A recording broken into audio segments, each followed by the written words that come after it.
It's me again. Yeah, that babysitter. You probably heard about my weird night at the Caldwell house, right? Well, I hate to break it to you, but that wasn't the only time I ended up babysitting in a house that made me question my life choices. In fact, this next story, it makes the Caldwell situation look like a sleepover. This was February 2021. Still winter break, still broke, still taking whatever gigs popped up. And this time, I was babysitting for the Martinez family. The house was this cute 2-story place tucked into one of those older neighborhoods with big oak trees lining the streets. The kind of house that had creaky floorboards but smelled like fresh-baked cookies and pine cleaner. It was the youngest kid, Emma's, birthday. She was turning 7. Just a small family party. Her parents, her little brother Max, a few neighbors and me. The underpaid babysitter wrangling frosting-covered children while pretending not to lose my mind. The party was sweet at first. Cupcakes, balloons, party hats, and way too much sugar.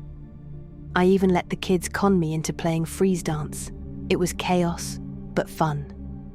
Until I noticed her.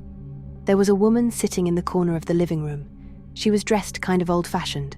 Grey blouse, long skirt, hair pinned back neatly. Nothing about her screamed monster or zombie grandma or anything dramatic. But there was something off. She just sat there, hands folded on her lap, staring at the kids. No smile, no small talk, nothing. At first I figured, okay, weird aunt, maybe a shy family friend. But when I asked Mr. Martinez about her, he just smiled and said, "Oh, that's just an old friend of ours. Don't worry." He didn't even glance at her. When I looked closer at her clothes, they didn't just look old-fashioned. They looked old, like yellowed around the collar and worn at the sleeves. Also, the air around her felt colder. Subtle, but enough to make the little hairs on my arms stand up. And while everyone was enjoying themselves, this woman didn't even blink, like literally, not once. As the night went on, things got glitchy. I'd be helping Max cut his cake, look up, and suddenly the woman would be gone from the living room and standing at the base of the stairs, staring. Next time I saw her, she was in the hallway by the kitchen.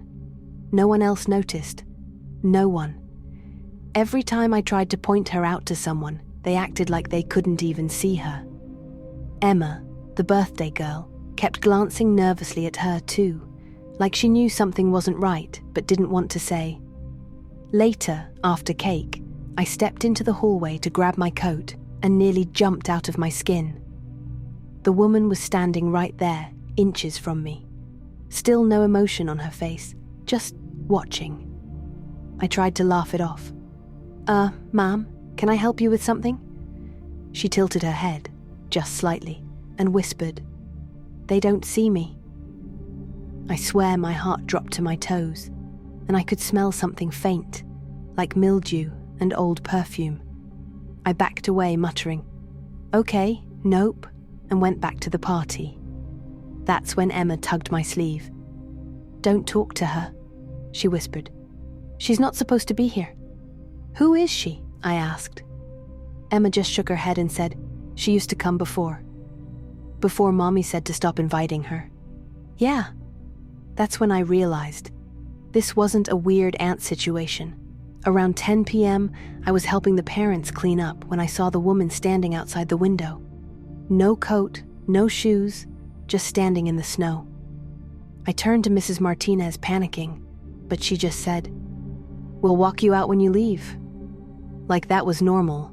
I grabbed Emma and whispered, "Has anyone else seen her tonight?"